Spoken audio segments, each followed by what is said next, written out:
A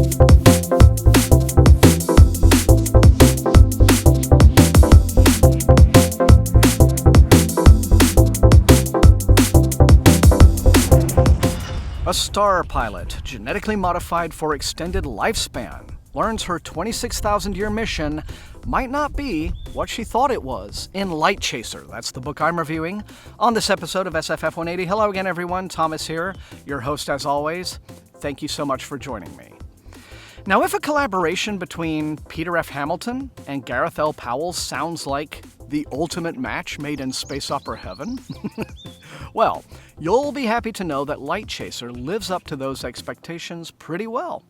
I mean, if I had any gripes about it, it's that I wish it could have been a little longer, which is ironic, since one of the most impressive things about it is the way Hamilton in particular has managed to rein in his default preference for writing books so massive they have to be split into 2 volumes without compromising the scope of the story's creative vision.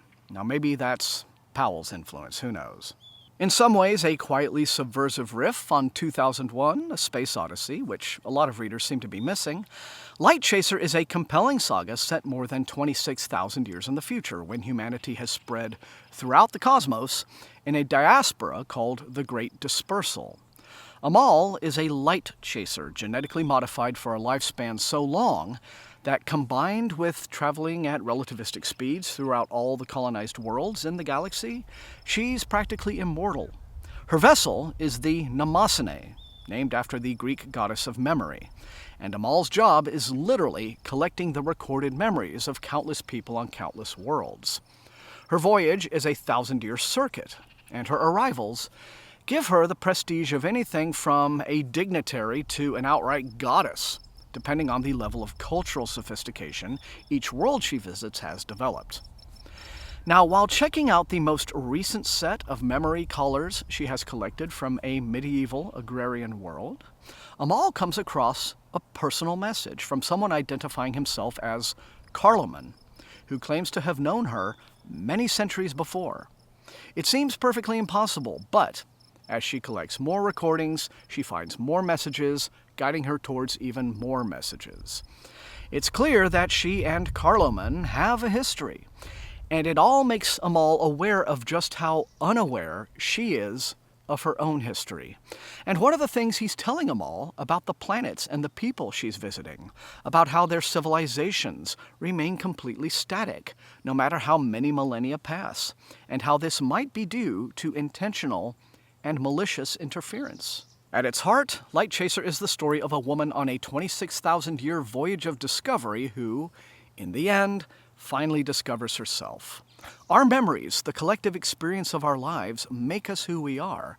But Amal has lived so long, she can't remember most of it, even with her enhancements. And what can we say about the people Amal works for? To them, the memories she gathers serve no historical or educational purpose, but are simply entertainment for a post-scarcity society so indolent and decadent that they need vicarious struggle and hardship to avoid total boredom, because they have nothing they need to strive for, nothing in their own lives worth remembering. Now, it's easy to see the elements of the story each writer is most likely to have contributed. From Powell, we get the intimate moments of human warmth and wit.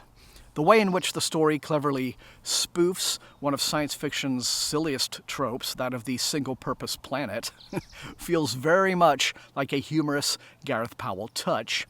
From Hamilton, we get the expansive vision, the notion of events taking place on a galactic scale across eons of time.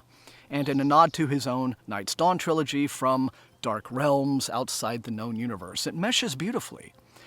Now, if anything, I would have loved to have seen more passages making the relationship between Amal and Carloman deeper, for even greater emotional investment. But in its way, this story is every bit as immersive as Hamilton's Commonwealth stories or Powell's Trouble Dog trilogy.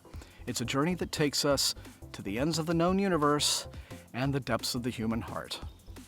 And it has a cat. And that's all I've got time for on this episode of SFF180. I want to thank all of you once again for joining me. Remember the most important thing, these are reviews. You're not always going to agree with me, but if you enjoyed watching, please hit that like button, share the video far and wide with all of your SFF reading friends, and above all, please subscribe if you have not done so. That is how the channel grows. You can also support the channel at my TeePublic store and at my Patreon, where recruits into Wank's Army get little perks, like getting early access on some of my videos, depending on when I finish them. But anyway, thank you all again so much. I use the Patreon money to pay Matt Olson, my wonderfully gifted channel artist who does all my amazing thumbnails for me. So the Patreon help is appreciated, and I want to thank all the rest of you, of course, for being the very best viewers in all of BookTube. So until I see all of you next time, please stay safe and healthy, and happy reading.